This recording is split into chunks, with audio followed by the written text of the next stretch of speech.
Remember when I told you guys that I would be taking a 1-week break to study for my archaeology exams? And remember how that was 1 month ago now? Oops.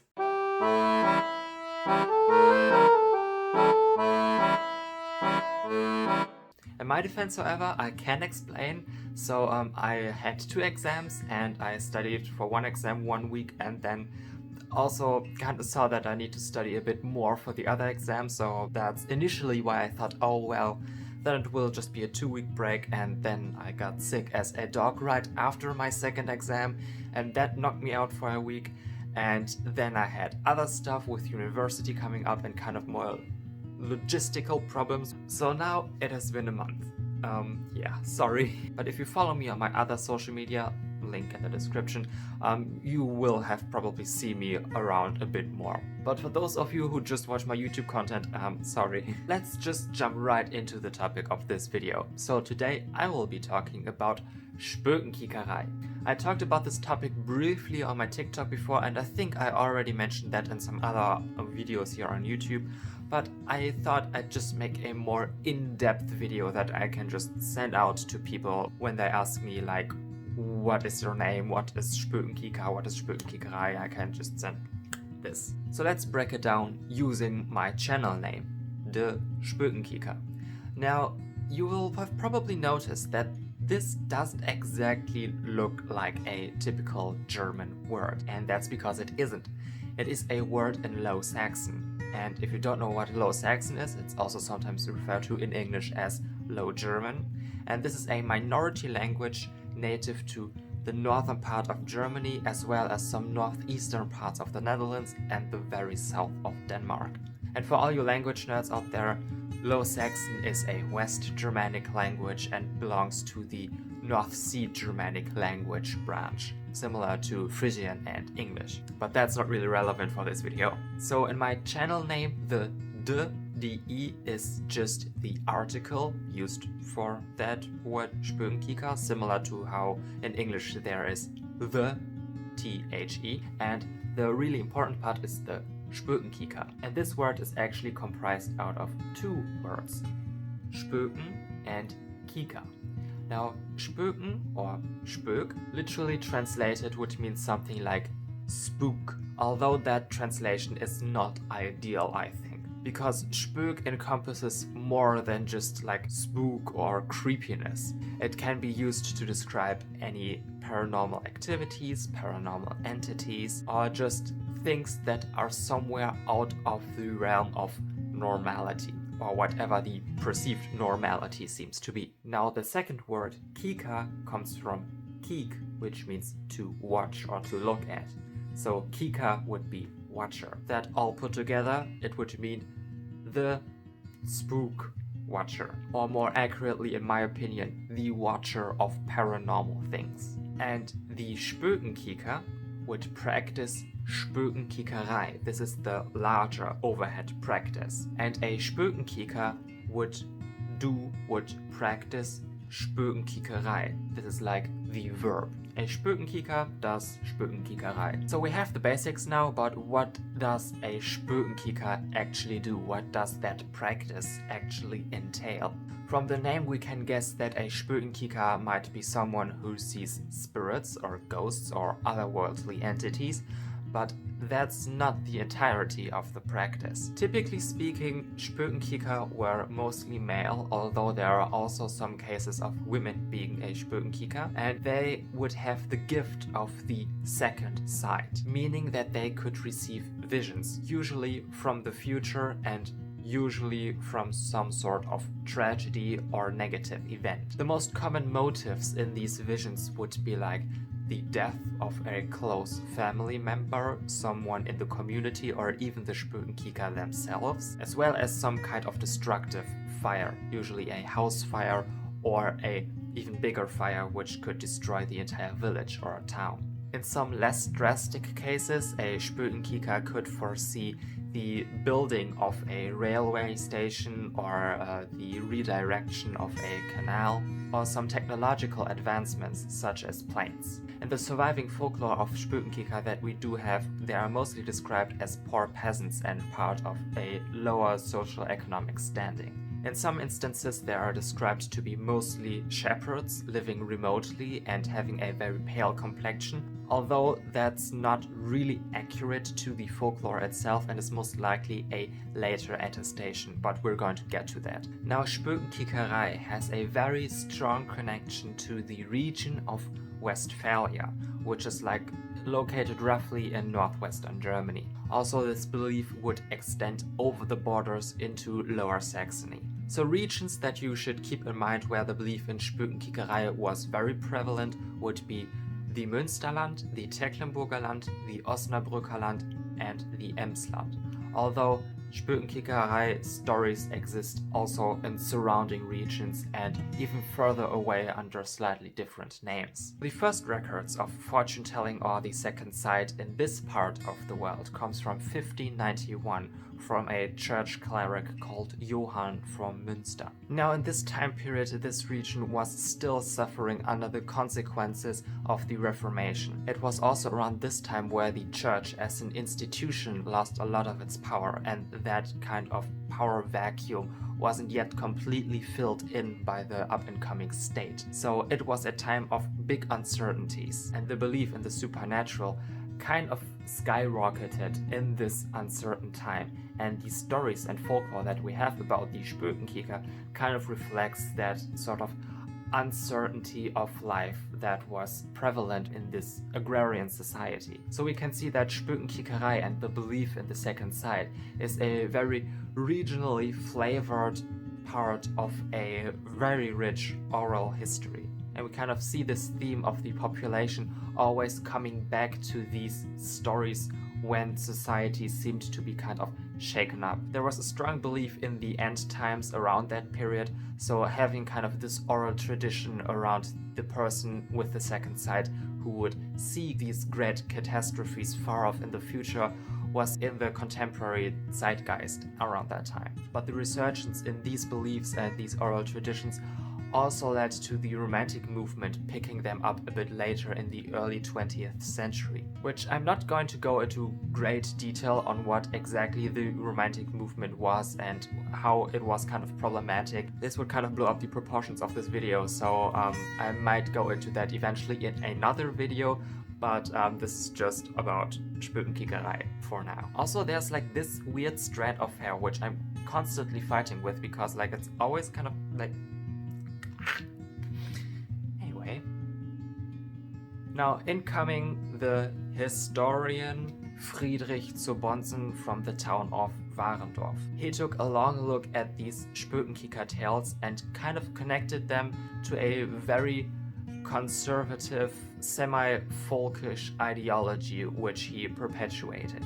And he kind of sought to establish the Spökenkyker as a more rural, nature-esque, pure past, and he put that into contrast with a fastly industrializing modern present for him at that time. And he used that comparison to be oh, in the past everything was so much more pure and beautiful and picturesque, and now we have all of this industry, and he used that as a gateway drug for people to introduce them to more regressive and conservative ideals. It was also around this time where Spökenkykery became especially associated with Westphalia. There was this kind of vibe going around with regional authors that collected folklore from the area that they were from to kind of establish a local mythos, a local identity, even more strongly through their folkish, conservative, almost nationalist writings, and they often took regional specific practices and terms and wound them up in this overarching narrative. So this is also the reason why even nowadays Spökenkykery is mostly associated with Westphalia, although the practice and terminology and folklore also existing in many other regions throughout northwestern Germany. And this kind of far-right co-opting of this Spökenkykerey practice still continued after the war. There were questionnaires sent out to the broader population, at least in theory, with questionnaires having specific topics. For example, the second side. And these questionnaires would have questions such as, what do you call the ability to have the second sight in your region? Do you know of any person having the second sight? What are some folk tales about the second sight that people tell each other in your region? And the thought was to highlight the voices of the actual population which carried on these stories and traditions, and not have like some few folkish-inspired authors kind of writing for the population. But the reality looked very different, because matter of fact, these questionnaires only reached and were only mainly answered by men who already had these kinds of regional folklore affiliations, and more often than not also held very conservative ideals and were even inspired by these former authors, kind of dragging Spökenkykerey into a more folkish far-right light. Of course, not to generalize, but I looked through some of these old questionnaires that were sent out in an archive, and I can clearly see some of these older problematic influences in the style that they were answered in. Which doesn't necessarily mean that they are completely useless, but at least something to always keep in the back of your mind. So at this point, the association between Spökenkykerey and Westphalia just stuck, although the people of the 21st century usually don't attribute any credibility to the second side. So the term Spökenkyker and Spökenkykerey has a more like regional, touristy, cultural aspect. It's more used in ways to kind of promote the region, either through, for example, erecting monuments for famous Spökenkyker from local folklore, or having poems by authors from the region which talk about Spökenkykerey taught in schools or represented in museums. And in some cases it has taken on a more capitalistic vibe, because the region kind of tries to profit off of this belief that Spökenkyker were very famously Westphalian, although that was not really the case. So this is just a very rough outline of the broader history of Spökenkykerey, and this has been very theoretical so far, very university lecture, but we're here on a witchy channel, and we're also here to talk about witchy shit. So what's the witchy shit about this? Were there actually real-life Spökenkyker, or is this just part of a purely oral folkloric tradition? Well, it's kind of hard to tell. I would argue yes, they were Spökenkyker. And I might even argue that there are still Spökenkyker around today. And one of the reasons why I hold this belief is that we have accounts of a Spökenkyker from our family, from the distant past, and he might have not even been blood related to us, but we have that account anyway. And when it comes to folklore, this account is kind of recent too, the start of the 20th century. So I think we can say that at least there were people who believed that others were Spökenkyker, or even people who believed themselves to be Spökenkyker, fairly recently in history. But what were the logistics of being a Spökenkyker? I already talked about that they would receive visions and what these visions would entail, usually not good things, but there's more to it. So in most folkloric tales, the Spökenkyker themselves cannot really control the visions, when they appear, how many appear, and what specific event in the future they will show. There are accounts of Spökenkyker who had many successive visions all throughout their lives about different events. There are also accounts of Spökenkyker just having one random vision one day and then never again, and the thing that they would foretell only came true decades after their death. We also have tales of Spökenkyker seeing who was going to die the next day, and for the most part being a Spökenkyker was kind of involuntary. In many accounts it is even described that this gift was kind of a curse, because people were somehow knowledgeable of the horrible things which were to come, and these visions would kind of traumatize them. But some made lemonade out of melons and tried to lean more into their gift. They would often consciously practice some type of divination, usually divining through cards, which was called witten, at least in my dialect of Low Saxon. Also, they would look into other practices of magic, such as working with herbs or working with spirits, and all of these other external practices which aren't necessarily connected to having visions were then also categorized under the term of Spökenkykerey. One very interesting piece of information is also that often Spökenkyker would kind of react to specific very liminal times of the year, usually around the Christmas period. Either that was the time where they would receive lots of visions in short succession, or they would lose control over their body and do some rituals, like for example encircling a graveyard on Christmas Eve a specific number of times, and then looking through the keyhole of the church to kind of see some sort of visions or hints or omens for the coming year. A practice which is almost identical to the southern Scandinavian 𝔖𝔭𝔬𝔢𝔨𝔢𝔫𝔨𝔶𝔨𝔢𝔫 And one last bit of information before I leave you. You might have noticed that I changed the spelling of my user handle, the Spökenkyker, where there used to be an IE to represent the long E in Kika.